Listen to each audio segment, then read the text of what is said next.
Assalamualaikum warahmatullahi wabarakatuh. Selamat berjumpa dengan tutorial kimia bersama Orif.info. Kali ini kita lanjutkan pembahasan tentang pokok bahasan daya antar listrik larutan. Ini adalah bagian ketiga. Kita langsung bahas soal pertama. Pernyataan yang tepat untuk membedakan senyawa ion, senyawa kovalen, dan kovalen nonpolar berdasarkan kemampuan menghantarkan arus listrik ini yang mana?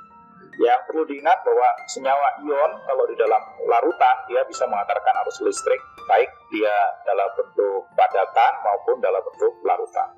Sedangkan senyawa kovalen polar hanya bisa mengantarkan arus listrik ketika dalam bentuk larutan. Untuk kovalen nonpolar dia tidak bisa mengantarkan arus listrik. Kita cek jawaban-jawaban yang tersedia. Untuk yang A, senyawa ion dapat mengantarkan arus listrik dalam bentuk padatan. Ion kalau dalam bentuk padatan itu masih belum bisa. Jadi yang A ini jelas tidak mungkin. Jadi ini tidak mungkin.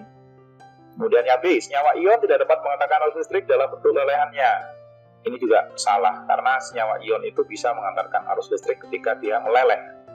Senyawa kovalen polar dapat mengantarkan arus listrik dalam bentuk lelehannya. Kovalen polar itu hanya bisa mengantarkan arus listrik dalam bentuk larutan. Berarti ini kurang tepat juga. Yang D, senyawa kovalen polar dapat mengantarkan arus listrik dalam bentuk larutannya. Oke, ini oke ya. Yang E, senyawa kovalen polar dapat mengantarkan arus listrik. Jelas tidak mungkin karena non-polar itu tidak bisa mengantarkan arus listrik dalam bentuk apapun. Lanjut, nomor 2. Suatu senyawa dapat mengantarkan arus listrik dalam bentuk lelehannya. Kalau dalam bentuk lelehannya berarti ini padatan senyawa ion. Kalau padatan senyawa ion, selanjutnya kita bisa ngecek dari alternatif yang tersedia. Di sini ada kata kunci digunakan sebagai pembuatan pupuk. Kalau pupuk itu kan macam-macam. Pupuk urea, pupuk KCl, pupuk fosfat dan sebagainya. Karena mampu membantu pertumbuhan biji, buah dan bunga. Senyawa yang dimaksud kalau ini ya, ini yang benar KCl, ini nggak mungkin. Ini tidak dalam bentuk lelehan. Ini metanol. Ini adalah asam astat. Dan yang cocok adalah yang A. Kemudian soal ketiga. Perhatikan senyawa-senyawa berikut. Ini ada senyawa bermacam-macam. Kemudian kita diminta mencari mana yang memiliki ikatan kovalen polar. Kalau kita analisis satu-satu, yang pertama, ini adalah jenis garam. Kalau jenis garam berarti dia dalam bentuk ion. Kemudian HNO3 ini merupakan larutan asam kuat. Yang ini urea. Kemudian yang ini adalah jenis garam ya. Ini sama, ini garam. Kalau garam sudah pasti ion. Kemudian ini amonium hidroksida. Ini jenis basa lemah. Basa lemah berarti elektrolit lemah. Nah sekarang kalau kita analisis senyawa tersebut yang berikatan secara kovalen polar. Kalau garam tidak mungkin kovalen polar ya. Jadi ini tidak mungkin. Kemudian yang ini juga tidak mungkin karena garam.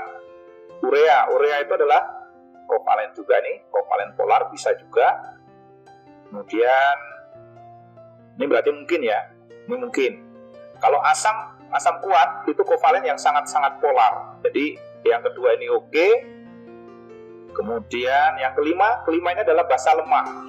Basa lemah termasuk senyawa kovalen polar.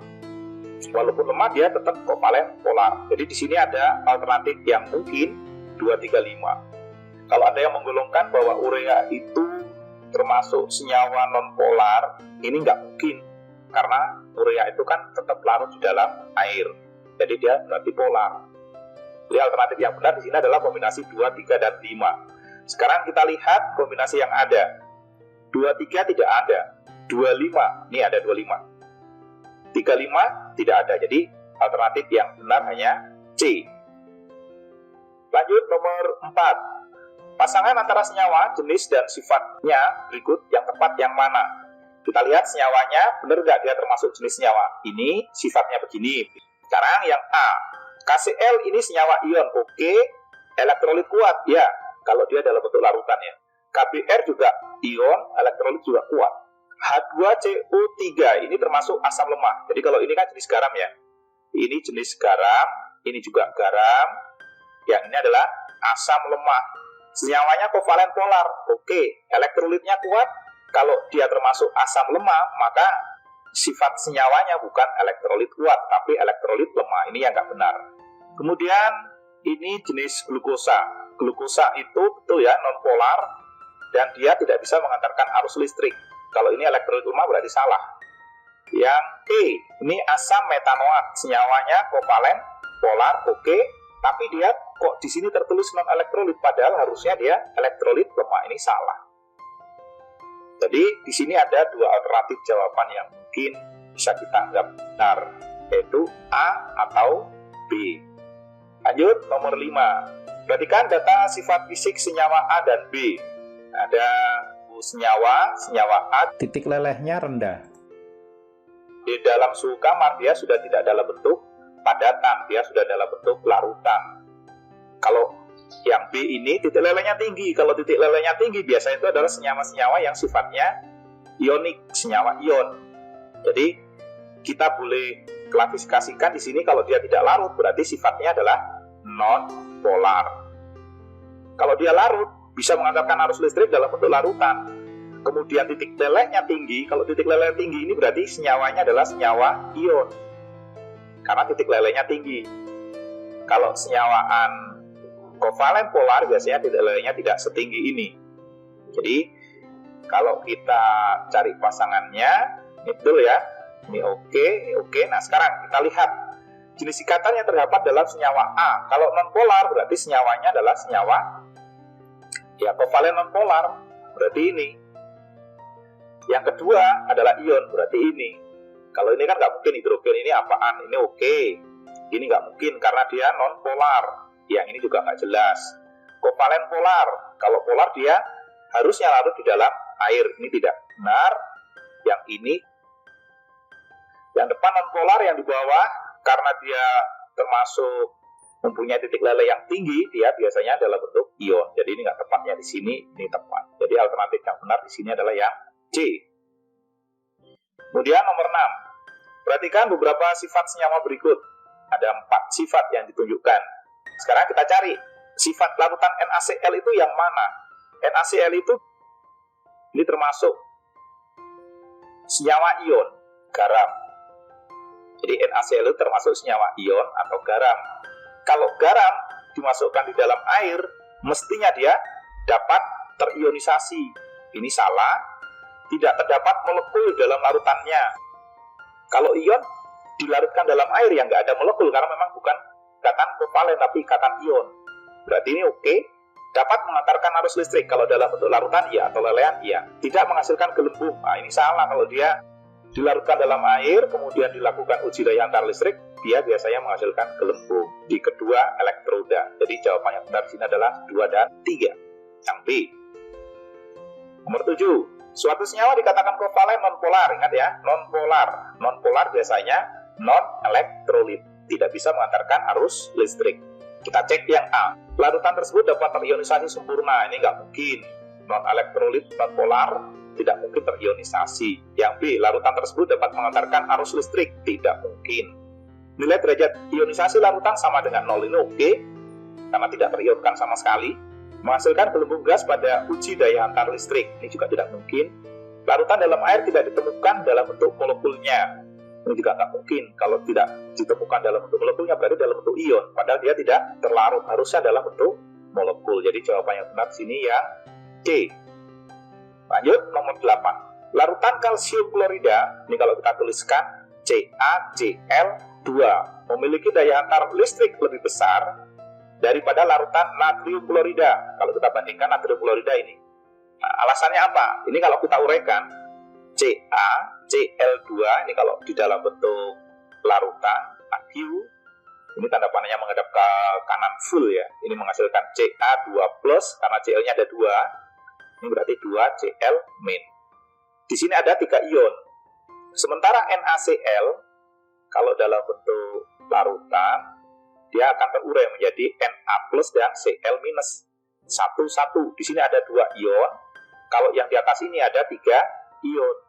Nah, inilah yang menjadi penyebab mengapa kalsium klorida memiliki daya antar listrik yang lebih besar. Karena jumlah ionnya lebih banyak untuk jumlah mol yang sama, untuk jumlah yang sama. Jadi kalau kita punya 1 CaCl2 akan menghasilkan 3 ion. Sedangkan NaCl hanya menghasilkan 2 ion. Jadi alternatif yang A ini tidak benar, ya. Ini tidak benar. Kalsium klorida mampu mengalami ionisasi sebagian. Ini juga tidak benar. Kalsium klorida itu mengalami ionisasi total seluruhnya. Natrium klorida hanya menyalakan lampu secara redup. Tak mungkin. Kemudian yang D, kalsium klorida memiliki jumlah ion lebih banyak. Ini oke ya, yang barusan kita bahas tadi ya.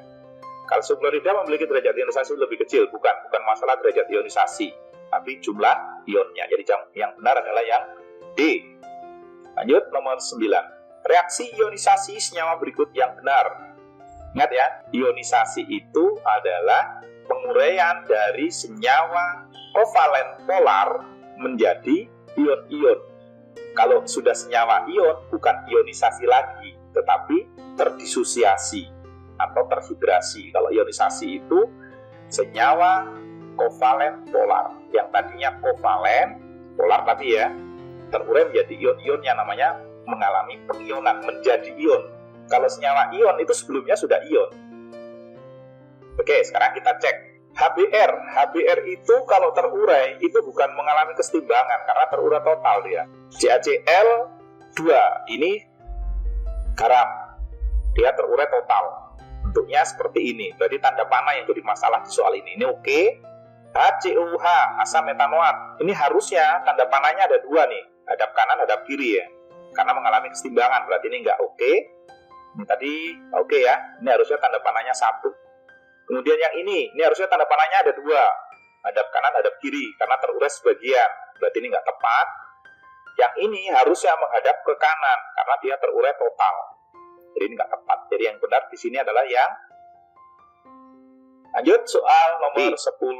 Senyawa A tersedia di laboratorium. Seorang siswa menguji kelarutannya dengan cara melarutkan dalam air dan benzen. Ada senyawa A dilarutkan dalam air dan dalam benzen. Ada 2 berarti ya. Kita lakukan 2 uji coba. Ternyata senyawa A tidak larut dalam air. Oke ya. Kalau di sini misalnya ini ada air, kemudian di sebelahnya sini ada benzen. Benzen itu C6H6 ya. Kalau ini sifatnya adalah polar. Jadi polar bisa melarutkan yang sifatnya polar. Kalau C6H6 itu sifatnya non-polar. Dia hanya bisa melarutkan yang sifatnya sama-sama non-polar juga. Jadi yang sejenis yang bisa larut. Nah, ternyata senyawa A tidak larut dalam air. Kalau tidak larut dalam air berarti senyawanya adalah non-polar. Tetapi larut dalam benzen, oke kan? Jadi ini sudah oke, non-polar. Peristiwa yang mungkin terjadi saat senyawa A diuji daya antar listrik. Nah, sekarang kita lihat nih, yang diuji ini yang mana?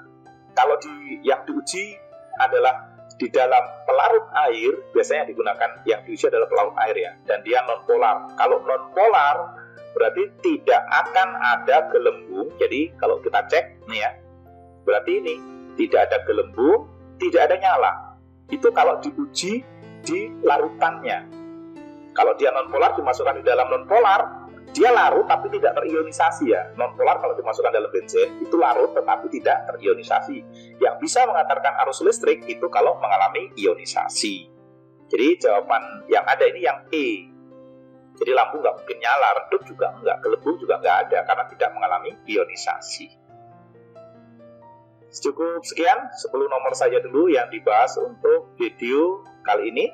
Terima kasih sudah menyimak. Sampai jumpa pada tutorial kimia lainnya. Wassalamualaikum warahmatullahi wabarakatuh.